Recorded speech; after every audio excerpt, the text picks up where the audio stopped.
Yes, indeed. One of the most asked questions in the Excel worksheet, how do I filter by a list? Well, in this video, we're going to see the filter function and how to filter not just by one list, but by multiple lists.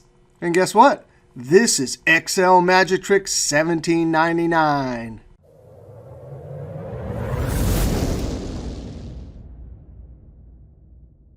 Now here's Team 1 list. Here's our data set. And I need to ask the question of every single row in this data set.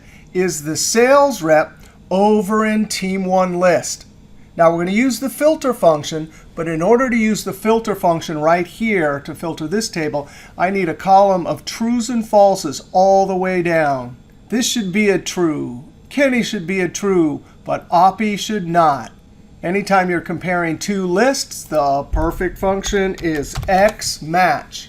Now we need this to generate a column of trues and falses exactly the same number as the number of rows in the data set. So I'm going to tell XMATCH to look up every single sales rep, Control-Shift down arrow, Control backspace, comma, within this array right here. Now XMATCH is a lookup function that will say, hey, I'm looking for Timmy. And when it finds it, it says, I found it in the 4th position. Kenny, 2nd position. Opie, an error. Now by default, XMATCH does exact match. So it's looking for an exact match between Timmy and Timmy. Close parentheses. And when I hit Enter, well, I have date number formatting here. But there we go. Position 4, 2, can't find it. A bunch of positions. So we're interested in, is it a number? F2 is number. And when I hit Enter, now I have a column of trues and falses that filter can use to filter the data set. Filter. We're going to take the entire table, all the records, Control-Shift down arrow, Control backspace. That's the array, comma. Include is where we put our trues and falses. Close parentheses. And just like that, I filtered this data set by a list of values. Now I'm going to add some number formatting. Control-Shift down arrow, Control backspace. Something like short. Now what if we have multiple lists? Well, if we have Team 1 and 3, here it is. I want all the records for both. Now we're lucky because Microsoft recently gave us the amazing function VSTACK. Here's one way we used to just append 3 columns. Here's another way. So we replace all of those with the simple VSTACK.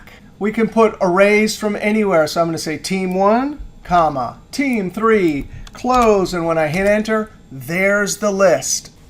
All right, so we do the same construction except for lookup array is VSTACK. Lookup value always has to be all the rows in the data set. Now when I hit Enter, I get my trues and falses, F2, filter. There's the whole table and array. We have include, close parentheses, and there's Team 1 and 3. Now guess what? We can do one even better. If we want Team 1 and 2, guess what? I can use another amazing function, TOCOL. I'm going to highlight this array.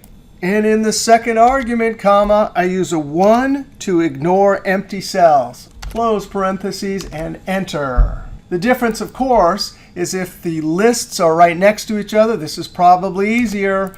And definitely for VSTACK, if they're all over the place, then that's the way to go. Now watch this. I'm going to just copy this because all of this is exactly the same. Control-C.